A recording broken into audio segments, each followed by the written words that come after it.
Thinking of buying a Rolex? If you've ever dreamed of owning one, you know that it's not just about having a watch. It's about having a piece of history, craftsmanship, and prestige that sits right on your wrist. But here's the thing. Buying a Rolex isn't as simple as walking into a store, picking a model, and paying the price on the tag. There's a lot more beneath the surface that most people don't realize. And if you're new to this world, it's easy to make mistakes that can cost thousands of dollars or lead to frustration that lingers for years. Over the last 2 decades, I've seen people come into this world for the first time, wide-eyed and excited, only to leave confused, disappointed, or worse, regretting the decision they made. I've also seen seasoned collectors who thought they knew everything stumble into pitfalls because of changing market dynamics or a lack of proper research. Whether it's your first Rolex or your 10th, the journey to owning the right piece is a mix of patience, knowledge, and understanding how the market works. And that's exactly what I want to guide you through today. By the end of this video, you're going to know how to navigate both authorized dealers and gray market sellers, understand the differences between modern and vintage watches, learn what to pay attention to when evaluating prices, and how to inspect your watch once you have it in your hands so that you buy with confidence and without regrets. I've been in the watch business for over 20 years, and I've dedicated my career to helping collectors and first-time buyers make the right choices. I know what it feels like to hunt for a rare model, to wait years for a list number to come up, and the thrill of finally holding that perfectly polished Rolex in your hands. And I want to share all of that with you so that your experience is as smooth and enjoyable as possible. So let's start by taking a deep dive into the Rolex market itself, because understanding the landscape is crucial before you spend a single dollar. Rolex is not just any watch manufacturer, it is the leader by a huge margin. They produce just over 1 million watches per year, which might sound like a lot, but in reality, when you compare that to the global demand for Rolex, it is a surprisingly small number. People think because Rolex is such a household name and everywhere in the luxury space that it should be easy to buy one, but that's far from the truth. In 2023, Rolex accounted for about 1/3 of the global retail watch market, and their sales topped over $11 billion, which was a record-breaking figure. This dominance impacts availability and pricing.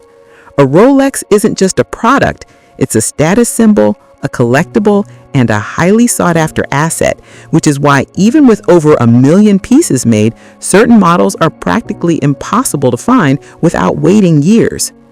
Now, the price range for Rolex watches is vast. You can find some models starting around $2,000 if you're lucky, and these are typically entry-level pieces or certain pre-owned watches.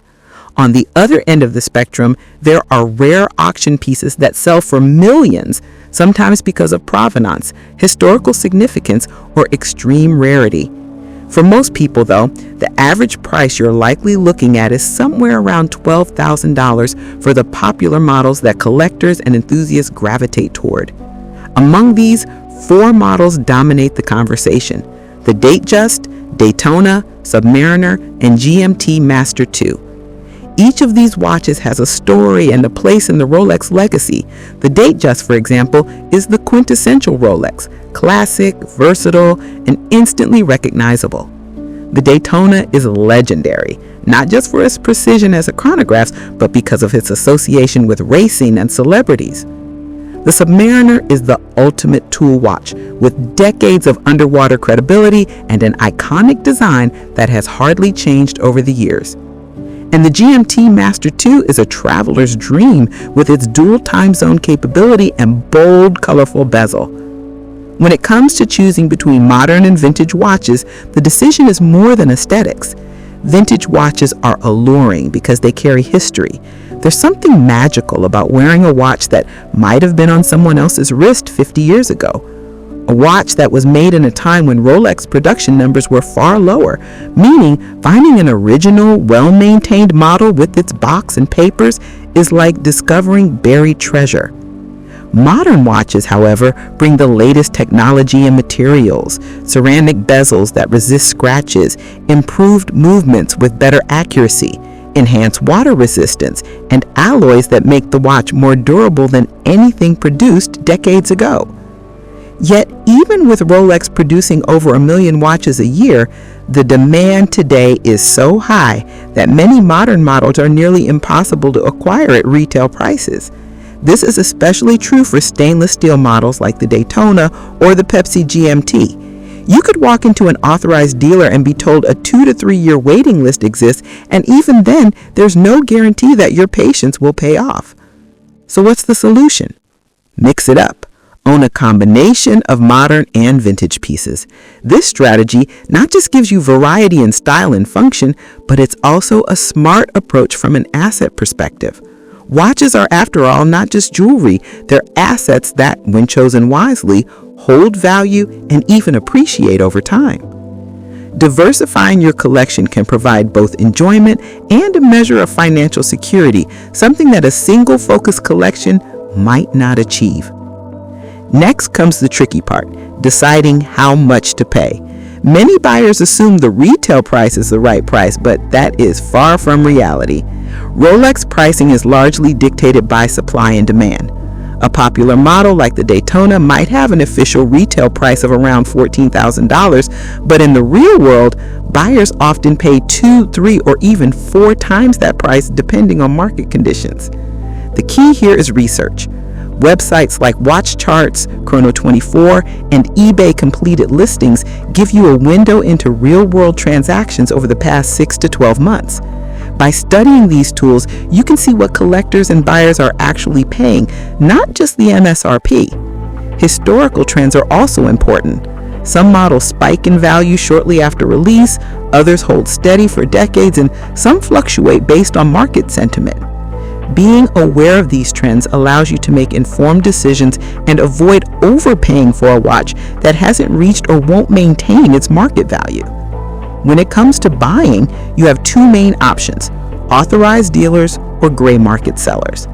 Authorized dealers are the safest route in terms of authenticity. You'll get the watch directly from Rolex, complete with the factory warranty and peace of mind that you're getting the real deal.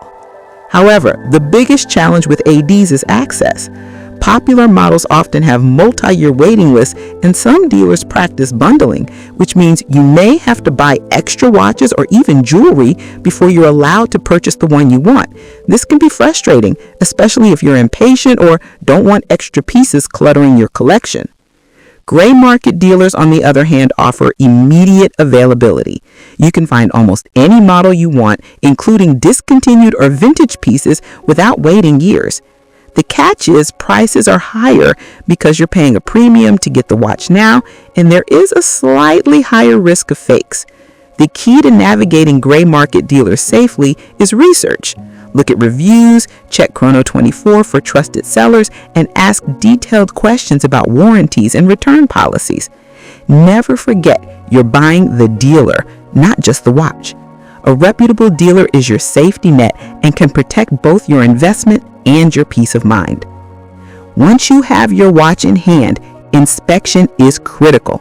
Don't assume that just because you bought from a trusted source, everything is perfect. Check the condition thoroughly. Does it match the description? Are there any scratches, chips, or other signs of wear that weren't disclosed? Verify the serial numbers because mistakes do happen, and being thorough at this stage prevents headaches later. If you're ever in doubt, professional authentication is worth it. A qualified watchmaker can examine the movement, check all components, and confirm that your watch is genuine. I can't stress enough how important this step is. Even if it seems overly cautious, it gives confidence and ensures that your hard-earned money is well spent. Finally, remember that buying a Rolex is as much about patience and preparation as it is about taste. Research the market, understand the difference between modern and vintage watches, know what you're paying in the real world, choose your dealer carefully, and inspect your watch once you have it in your hands. Follow these steps, and you're not just buying a watch, you're starting a journey into a world of craftsmanship, history, and timeless style. Whether it's your first or 10th Rolex, the experience should be exciting, confident, and rewarding. If you found this guide helpful, like, comment, and subscribe. Share this video with anyone thinking about buying a Rolex because knowledge is the key to making the right choice.